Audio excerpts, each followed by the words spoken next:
नमस्कार, मैं हूं कनुप्रिया सत्तन और आप देख रहे हैं लाइव टीवी समाचार। आइए नजर डालते हैं आज की कुछ खास खबरों पर, लेकिन उससे पहले एक नजर आज की हेडलाइंस की ओर। मुख्यमंत्री सामर्थ्य संबल योजना के तहत सराहनीय प्रयास, लाभार्थियों को वितरित की गई ट्राईसाइकिल, दिव्यांगजन कृति मंग पाने के लिए कर सकते हैं आवेदन। बलरामपुर जिले में मतगणना की तैयारी जोरों पर, मंडी परिसर में सुरक्षा के व्यापक इंतजाम, एजेंट के अलावा अनाधिकृत लोगों का प्रवेश वर्जित। और बाल श्रम की आग में तपता बचपन, नहीं थम रहा बाल श्रम का सिलसिला, बाल श्रमिकों के हित की योजना पड़ी ठप। अब खबरें विस्तार से। बाल श्रम के विरुद्ध तमाम तरह के नियमों उपबंधों के बावजूद जिले में सुदूरवर्ती गांवों में बच्चों से काम लिया जा रहा है, जबकि 6 से 14 वर्ष तक के बच्चों को अनिवार्य मुफ्त शिक्षा दिए जाने का नियम है। बाल श्रम में लगे बच्चों को मुक्त कराकर जिले के विभिन्न भागों में बाल श्रमिक विद्यालय परियोजना समिति के माध्यम से पूर्व के वर्षों में संचालित होते थे, लेकिन कुछ सालों से इनके संचालन नहीं होने से बाल श्रमिक बच्चों को समुचित शिक्षा नहीं मिल रही है और बच्चे अपने माता पिता के साथ मजदूरी में हाथ बटाने लगे हैं। कहीं भरण पोषण को मजदूरी का करने को विवश हैं, यानी कि ये बच्चे अपने भरण पोषण के लिए मजदूरी करने के लिए अब मजबूर हो गए हैं। होटलों, ईंट भट्टों, मोटर गैरेज में बच्चों से काम लेते सहज ही देखा जा सकता है। वैसे बच्चों से काम लेने से रोकने को लेकर धावा दल भी क्रियाशील है। समय समय पर बच्चों से काम लेने वाले नियोक्ताओं के विरुद्ध कार्यवाही भी की गई है। बावजूद इसके बच्चों से काम लेने का चलन अभी भी थमा नहीं है। राष्ट्रीय बाल श्रमिक परियोजना समिति कटिहार के कार्यकारिणी सदस्य राजेश कुमार सिंह और PN मित्रा फाउंडेशन के सचिव काजल कुमार मिश्रा ने बाल श्रम रोकने और बाल श्रमिकों को बाल श्रम से मुक्त कराकर उनके परिवेश में ही पूर्व की तरह बाल श्रमिक विद्यालय के संचालन करने की मांग की है। जिले में बाल श्रम और उन्मूलन को लेकर सरकार की क्या कार्य योजना है, बताइए। देखिए, वर्तमान में तो कारगर कार्य योजना नहीं दिखाई पड़ रही है। पूर्व में 100 बाल श्रमिक विशेष विद्यालय का संचालन कटिहार के सोलहू प्रखंड में किया जाता था, जहां बाल श्रमिकों को सर्वेक्षण उपरांत चिन्हित कर उनका नामांकन कराकर उनको शिक्षा और प्रशिक्षण देने के उपरांत समाज की मुख्य धारा से जोड़ा जाता था। लेकिन वर्तमान में वो बंद है। जरूरत है जिला प्रशासन को, हमारे जिला पदाधिकारी को, जो यहाँ पे पुनः बाल श्रमिकों का सर्वेक्षण कराया जाए और जैसे खतरनाक श्रेणी के जो बाल श्रमिक चिन्हित हों उन सबों का नामांकन पुनः बाल श्रमिक विशेष विद्यालय में कराया जाए ताकि वो समाज की मुख्य धारा से जुड़ सके।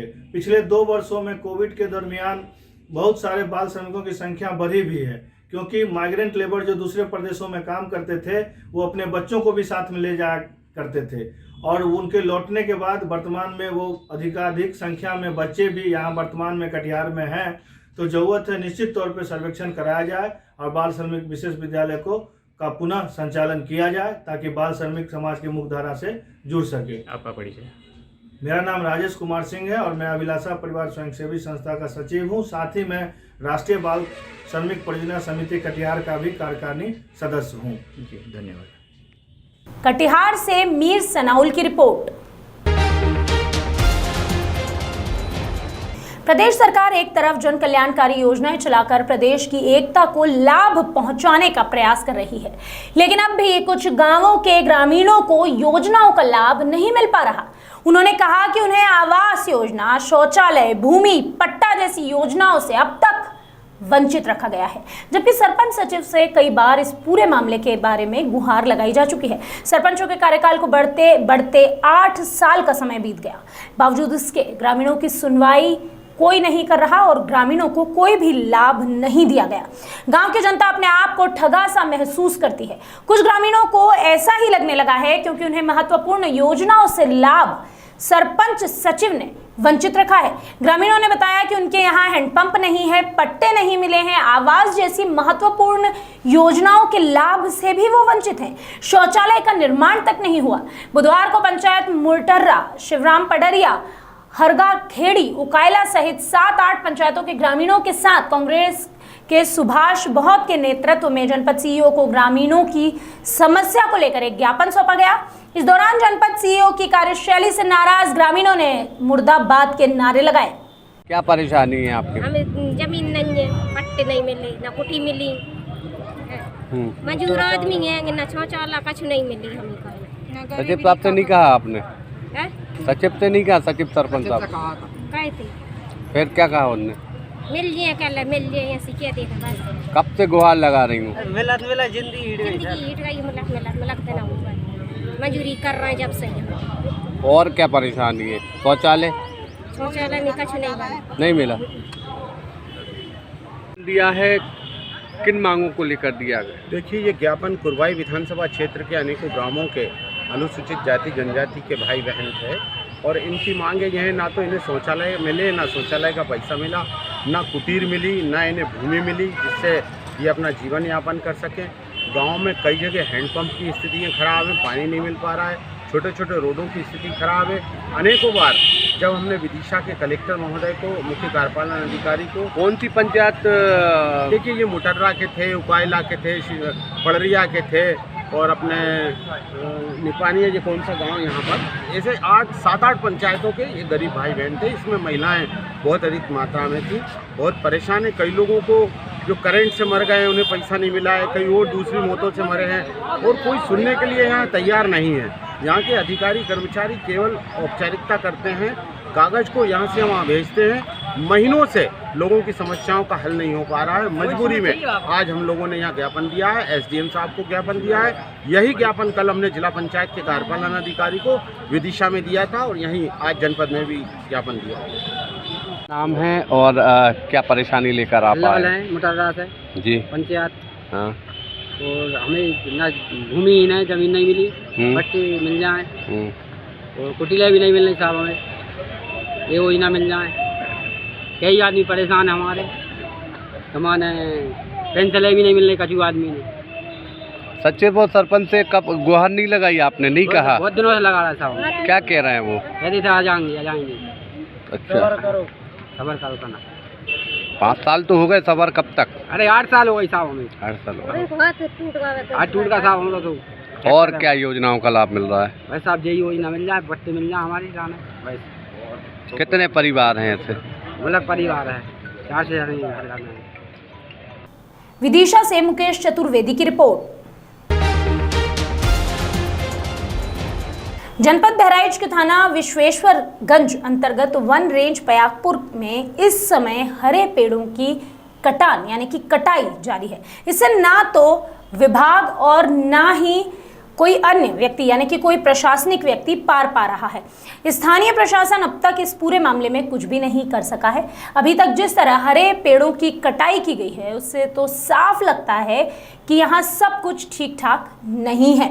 दिन के उजाले में जिस तरह से हरे पेड़ों को काटकर ओपन ट्रैक्टर ट्रॉली में भरकर फर्राटा से उन्हें निकाला जा रहा है, इससे सहज रूप से अंदाजा लगाया जा सकता है कि पयागपुर रेंज में लकड़ा कट्टे किस तरह से सक्रिय हैं, यानी कि जो लकड़ी काटने वाला गिरोह है वो किस तरह से सक्रिय है। इसका ताज़ा मामला पयागपुर अंतर्गत धमसी डिहवा के पास ट्रैक्टर ट्रॉली पर हरे शीशम के पेड़ों को काटकर लकड़ कट्टे दिन के उजाले में ले जा रहे थे, लेकिन वन विभाग और स्थानीय प्रशासन को ऐसी चीजें नजर ही नहीं आती, जबकि सरकार ने बिना परमिट के क्षेत्र में अवैध हरे पेड़ों की कटाई पर पूर्ण रूप से रोक लगा रखी है और सरकार इस पूरी बात का दावा भी करती है, लेकिन ठेकेदार आरा चलाकर सरकार के दावों पर पानी फेरते नजर आते हैं।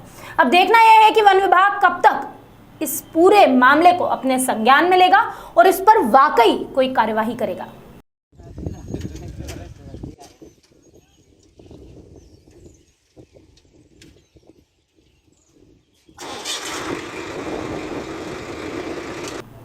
Bureau report. यूपी के बलरामपुर जिले में 10 मार्च को होने वाली मतगणना को लेकर मंडी परिसर में सुरक्षा के व्यापक इंतजाम किए गए हैं। मतगणना काउंटर पर एजेंट के अलावा अनाधिकृत लोगों का प्रवेश वर्जित रहेगा। मतगणना स्थल पर विधानसभा वार्ड 14-14 टेबल पर यानी कि 14-14 टेबल पर मतों की गणना की जाएगी। हर टेबल पर मतगणना पर्यवेक्षक, मतगणना सहायक, माइक्रो ऑब्जर्वर, चतुर्थ कर्मी भी साथ में तैनात रहेंगे। डाक मतपत्र की गणना के लिए डाक मतपत्र, मतदान पर्यवेक्षक, डाक मतपत्र मतदान सहायक भी नियुक्त होंगे। इस दौरान उप जिला निर्वाचन अधिकारी राम अभिलाष, समस्त रिटर्निंग ऑफिसर उपस्थित रहेंगे। गौरतलब है ये चुनावी नतीजे आने वाली सियासत तय करेंगे। इस पूरे नतीजे की पल पल की खबर देखने के लिए आप हमारे साथ लगातार कल जुड़ सकते हैं।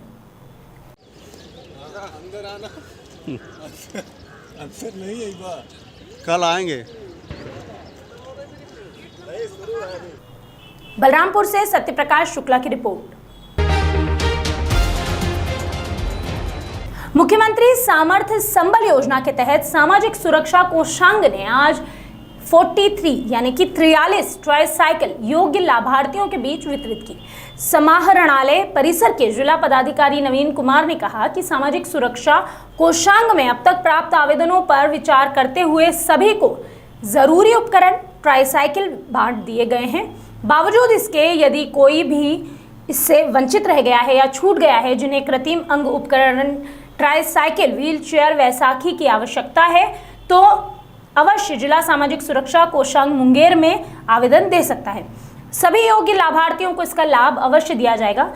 इसके अलावा उन्होंने बताया कि जिला दिव्यांगजन सशक्तिकरण कोषांग के द्वारा कृत्रिम अंग और ट्राईसाइकिल वैसाखी व्हीलचेयर श्रवण यंत्र इत्यादि का वितरण किया जाएगा। इसी के लिए दिव्यांगजनों को विहित पत्र में यानी कि एक पत्र में आवेदन फॉर्म, UDID कार्ड, 2 दिव्यांगता दिखता हुआ फोटो, आय प्रमाण पत्र, आवासीय प्रमाण पत्र, जाति प्रमाण पत्र, इसके साथ साथ आधार कार्ड की छाया प्रति के साथ जिला सामाजिक सुरक्षा कोषांग मुंगेर या संबंधित प्रखंड कार्यालय और बुनियाद केंद्र में जमा करानी होगी। Bureau report. अभी के लिए बस इतना ही, बाकी खबरों का सिलसिला लगातार रहेगा। कल होने वाले हैं, आने वाले हैं चुनावी नतीजे, वो चुनावी नतीजे जिन पर पूरे देश की नजर टिकी है। तो अगर आप जानना चाहते हैं पल पल की खबर तो जुड़े रहिए लाइव टीवी समाचार के साथ।